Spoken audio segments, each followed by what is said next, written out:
want to look at some of her religious painting. This is pretty well known because it is in the Uffizi in Florence. It's a Noli me tangere. Now, Noli me tangere means touch me not. So this is a quote from the Latin Bible. And it is the words that Christ spoke to Mary Magdalene after the resurrection. Noli me tangere, which means touch me not, are the words that Christ spoke to Mary Magdalene after the resurrection. Now, after Christ died on the cross, he had to be very quickly placed in the tomb because sunset was approaching, and under Jewish law you could not bury bodies during the Sabbath. So from sunset Friday to sunset Saturday would be the Sabbath day in Judaism. And then on the morning after the Sabbath, which would be Sunday morning, some of the holy women, the Marys, come to the tomb, and you can see this in the middle ground here in the sort of upper left, and they find the tomb empty. They find an angel there, and the angel tells them that that Christ has risen. The scene below, the main scene, the Noli me tangere scene, is from the Gospel of St. John. And in it, Mary Magdalene goes to anoint the body of Christ. They didn't have time on Friday night to do it. And so she goes to the tomb, she finds it open, she finds the tomb missing, evidently the angel isn't there at that time, and she's weeping. And she sees a man whom she thinks is the gardener. This is a tomb in a garden. And she says, "If you have taken the body of my Lord, tell me where you have laid him." And Christ speaks to her. He says, "Mary." And she recognizes him, and she, because she didn't expect to see him alive, and she recognizes him, and she reaches out to touch him. She can't believe it. And he says, "Touch me not, noli me tangere. I have not yet ascended to the Father." Now, we're assuming that this picture, which is, it's a reasonable size. It's 2.5 feet, 31 inches, a little over 2.5 feet high, but it's small enough to be used for personal devotion, and you'd be right up close to Mary and Christ, and certainly would elicit an emotional response. I mean, that moment when Mary realizes that Christ is still alive, just what an amazing experience. So it is certainly trying to elicit an emotional response, and this is just very appropriate for devotions, including Counter-Reformation devotions.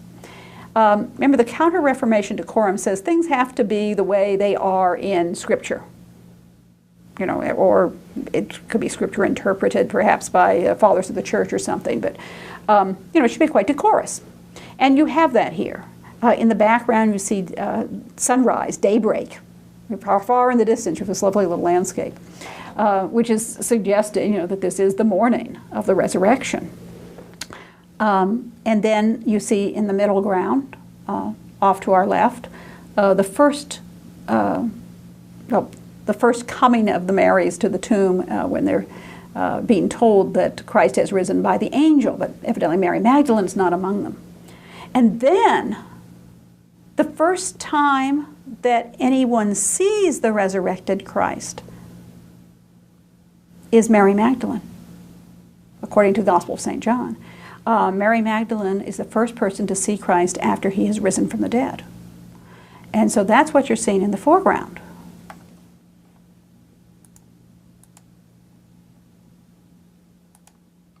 Now, she really does follow the gospel narrative, because I've never seen a picture before where Christ has a gardener's hat and a shovel. And this has to be a reference to the gospel words where Mary mistook Christ for the gardener. So it's kind of spelled out very literally for us here.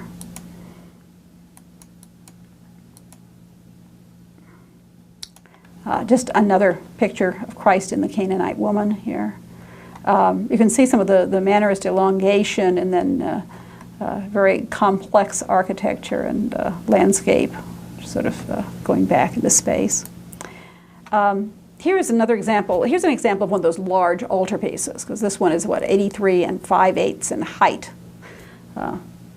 So it's a large-scale picture. It's St. Francis of Paola blessing a child. It's been suggested that this appeals to Lavinia Fontana's target audience, that I don't know that they know what the commission exactly came from, who it was from, but they know where it was. It was in a chapel in a church in Bologna. And it has many, many, many women, as you can see, sort of spilling out here in this sort of tall triangular form, all dressed in beautiful, elegant costumes, wearing jewels. They are a feast for the eye, and certainly something that an aristocratic patron would be interested in and approve of. The child that's being offered, it has been suggested, is the future Francis I of France, King of France. The contrast of these brightly colored costumes, just the rich garb of the women, contrast with the simplicity of the saint in his very dark habit. He's wearing pattens on his feet, holding a staff. The saint is simple, but the aristocratic women are the feast for the eye. So she's satisfying, I guess, everybody here. The proportions, very slender, somewhat small heads on elongated bodies, once again reflect the Mannerist proportions of the time.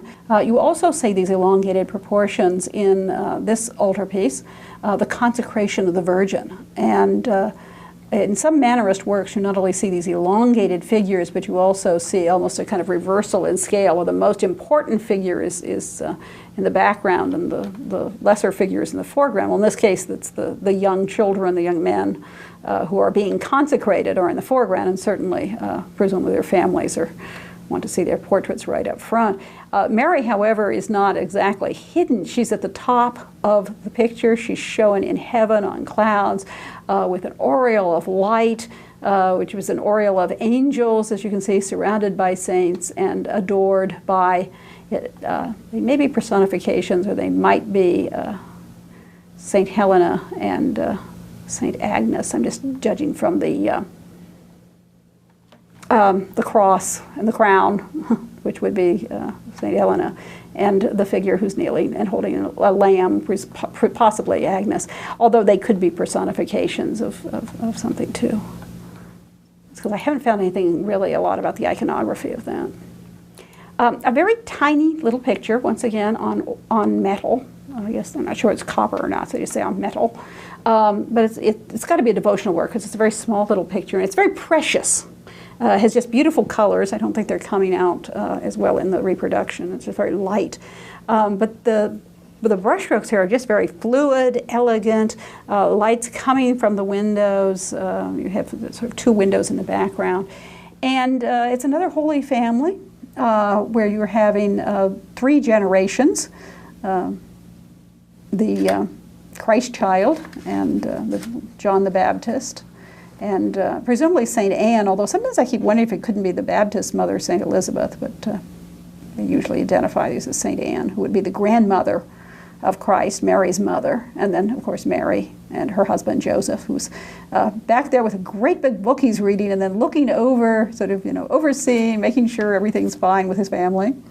The idea of Joseph as, this wonderful saint who watches over his family starts to come into being in the late Middle Ages and the Renaissance. And today, of course, it's very familiar, but sometimes back in the Middle Ages, Joseph was a buffoon, the old man who didn't know how his young wife got pregnant. That's certainly completely gone, and that would not be appropriate for Counter-Reformation devotion or decorum at all. So he has he's in the background, but he's still important. The children are very lively, and you may notice the teeny little feet, especially it looks like the Baptist almost like he's doing a ballet kind of pose with the pointed toes. That's a very Mannerist kind of thing to do. You have these little tapered feet. The object in the background, in the alcove, is what sometimes called a yarn winder or a thread winder. When you're spinning, you have to wind up the threads that she'll make.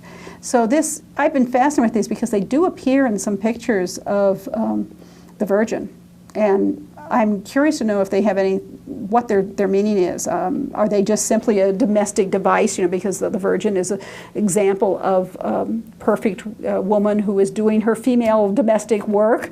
Or does it have some kind of symbolism, you know, could it symbolize a cross or something like this? But it's just something I'm interested in. If you find any references, do let me know. And here are some of the details. Let's see, that'll perhaps look a little better. Lavinia Fontana, like Sophonis Bagrisola, is very famous for painting portraits, and portraits with rich costume details. This particular young woman, we don't know her name, although I'm getting a suspicion, but we don't know her name. But so she's just called A Portrait of a Young Woman, and they're just, they don't have a date on it, so it's approximately 1580. This illustrates the rich costume details. And I will have some details to show you of this. Just marvelous textures of the jewels, of the embroidery, and this sort of strange object, which is hanging from her waist on a chain, is a marten. There was a weasel-like animal, and they would take these. I guess they stuffed them, you know, these pelts, and sometimes they completely encase them in jewelry, and sometimes they just, you know, be bejeweled. And it was very fashionable to carry these weasels around on your belt. And to me, it's terribly grotesque. You probably didn't notice it, but in one of the pictures of Queen Isabella, the 3/4 length view, she has one of them too. One of the ideas about this is that it may be a betrothal or a wedding portrait. And, you know, why do they think this? Well, one thing is you often have your portrait painted on occasions. And so we have here, you know, the rich garments, which could certainly be part of the trousseau. Before wives married, you know, we hear about the hope chest today, but it's not as much practiced yet now, but it used to be that you know, these wealthy noble wives would just have tremendous amount of beautiful garments and furnishings for the house as part of the trousseau and as part of the dowry, in a sense. They bring with them the wealth to their husband. So this is certainly an extremely elaborate garment. Also, red was the color that was often used for Bolognese brides. That would be their wedding dress. You didn't have a dress that you only wore on your wedding, of course. It would continue to be your very, very good dress. And then, of course, the dog. I mean, it may just be that the sitter wanted her little pet in the picture. But also the dog was a symbol of marital fidelity, particularly associated with the women, because they didn't think it was as important for the men to be faithful. But women very often have pictures of dogs as a symbol of faith. And if you think about the dogs, the traditional dog name is Fido, which means I am faithful. And here you can look at some of the details of the jewels and the clothing and the way light shines on them. Just extremely rich. And there is that, I would never have recognized it if I hadn't read about it. There is the bejeweled marten and beautiful embroidery on the sleeves and the skirt, and the little dog as well. Lavinia Fontana did not just paint women, she also did portraits of men. Okay, this is a portrait of Girolamo Mercuriale, who is a professor of medical theory at the University of Bologna. And he's shown in his library, he's showing us an open anatomy book. Now this is an actual book, so this is a portrait of the book. And the book is a very famous medical text, Andrea Vesalios's De Humani Corpus Fabrica, or about the fabric, the composition of the human body. And this is one of the most famous early medical texts by somebody who actually dissected bodies. Just, you know, as I say, it's a very, very famous, well-known book. I actually had a student who wrote one of his term papers for my Italian Renaissance class on the pictures in the book, some of them anyway. Now, we see one of the pages, and you see this skeleton in a very naturalistic position, which is one of the things they sometimes do in Renaissance art. And, you know, you think of Hamlet, you know, the skull of Yorick or something, because he's leaning on his arms and he's contemplating the skull. So I guess maybe a little bit ironic, the skeleton is contemplating the skull. I've read that this suggests that the sitter is melancholic, but it seems to me a little more obvious that there is a moral message here. You know, he's pointing out, you know, he has all this anatomical knowledge, he's got a medical book, but the page that he's chosen is the skeleton itself, death itself, is thinking about death, the brevity of human life. So there's a little moral message as well. We said she appealed to female sitters because, you know, it was perfectly proper to have a woman artist portray you, and of course she was very, very good at portraying all of these stuffs and embroidery and details. And here we even have a lovely little still life with vessel and clear vessel and flowers.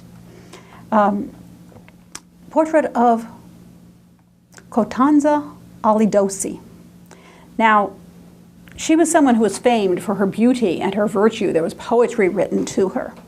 But it has been suggested that the purpose of this painting is not just to show her beauty and her wealth, although that's certainly the wealth is there, but her power. And she is one of these women whose husband gave her a power of attorney. He gave her the power to conduct business in his absence. So this meant that, you know, she was, obviously she was trusted by her husband, but she obviously had business acumen too. So we see her social status, we see her power, and we see, you know, just this portrait of a woman who is in luxurious circumstances. You'll notice that she also has her little dog. Lap dogs are fashionable, and they may refer to the virtue, the fidelity of the wife. The pose is kind of interesting too, because it looks like she's almost ready to get up. She's kind of pressing her hand against the armrest, and it gives it a much more dynamic quality, I think. I can't think, you know, it's a little unusual to see that in portraits of the time. This is a beautiful portrait.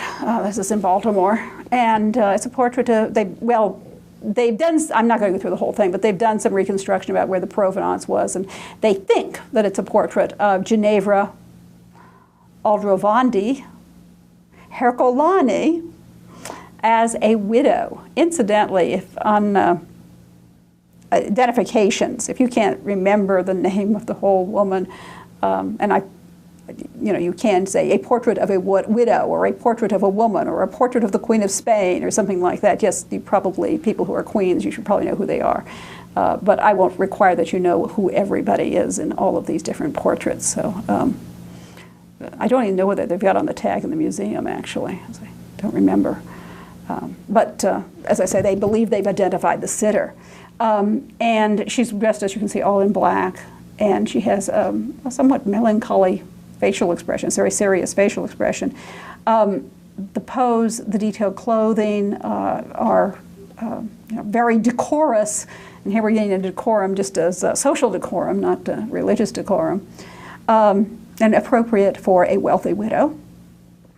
And the dog, of course, could represent not only her favorite little lap dog, but also the symbol of her marital fidelity. You may just notice that all these little dogs look about alike.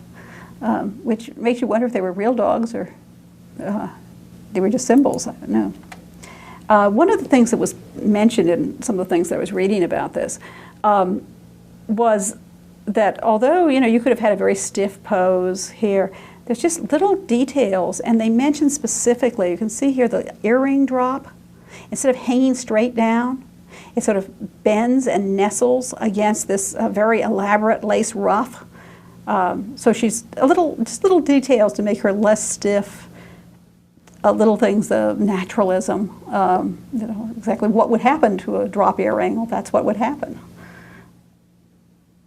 So that, that combination of mannerist elegance and the naturalistic detail is part and parcel of Lavinia Fontana's style.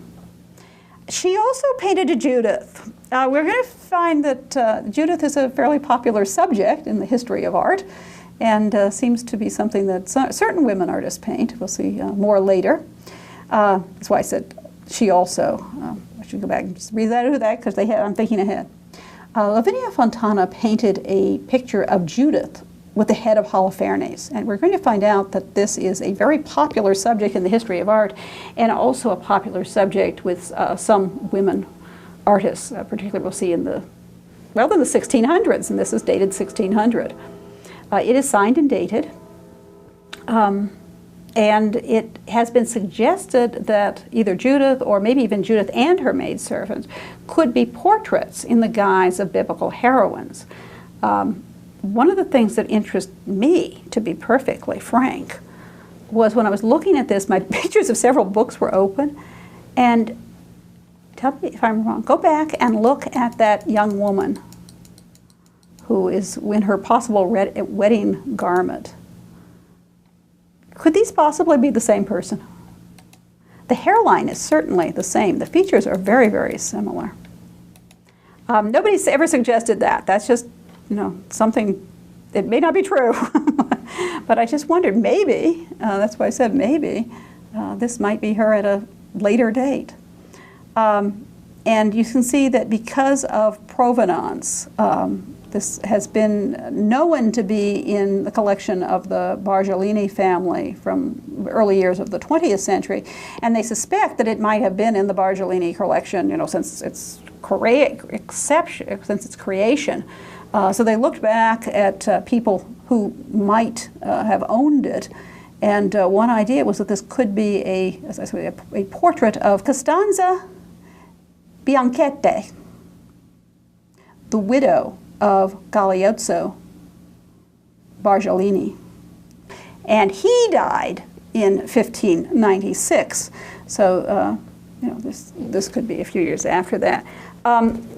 Why Judith and Holofernes? Well, the story of Judith, which I will be telling you in some more detail later, but Judith in the Bible is the subject of the book of Judith.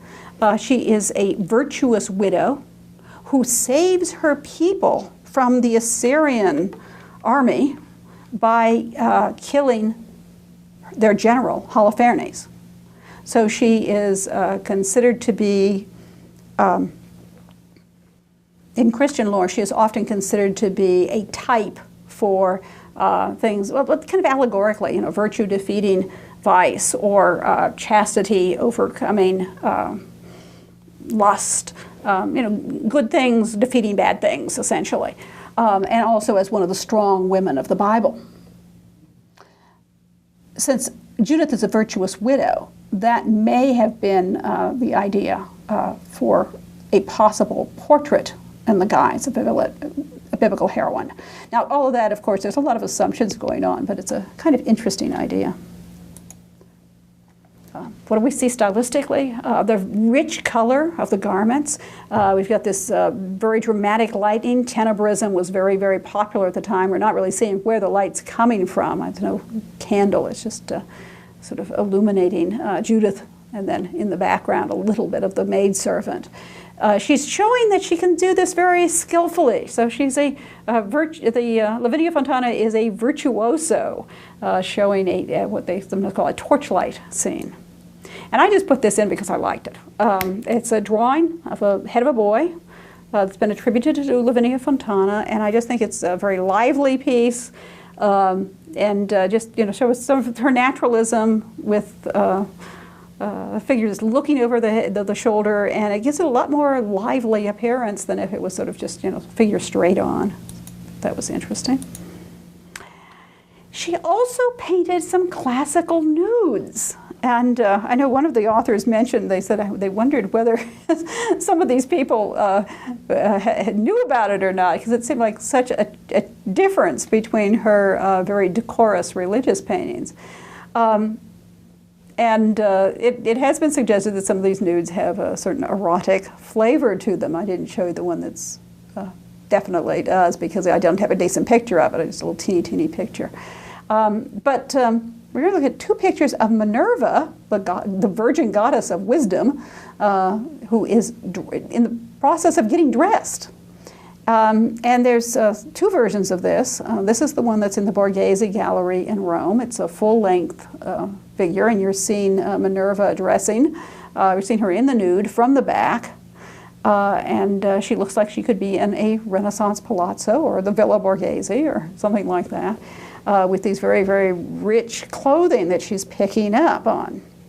And you see her shield, I think her helmet there on the floor. She's taken those off, discarded them. Fontana's anatomy of the nude, I'm trying to think of a nice word to say it. Let's just say I think it's lacking. And I think that's very normal. She can't study from the nude. So anything that she is doing, she has to look at classical statues or something or other people's artwork. So they're very idealized, very smoothed over. You know, she's not showing you where every muscle is. The interesting thing about this is it was commissioned by the Cardinal Scipione Borghese. And we mentioned that he was one of her patrons. And that's why it's in the Borghese Gallery today. Here's another version of it. It's a close-up version. It's today in a private collection. It's also quite a large piece, though. It was in this exhibition that I saw. And it's a close-up, and it's been suggested that this one may actually be a portrait of somebody. Once again, you know, we don't know, so I put a little question mark. Close-up, possibly, a close-up allegory, possibly a portrait. One of the things that was said about it was that this idea of Minerva dressing was an emblem that was often used in the Prague court of Rudolf II. And she was called Minerva Pacifera, Minerva, bringer of peace. Now, they didn't explain how this worked. So, you know, I had to sort of look at it and say, okay, what's going on? You don't think of Minerva as being in the nude except at the Judgment of Paris. Because she's a virgin goddess, she's a warrior goddess, she's the patron of everybody from scholars to warriors to craftsmen.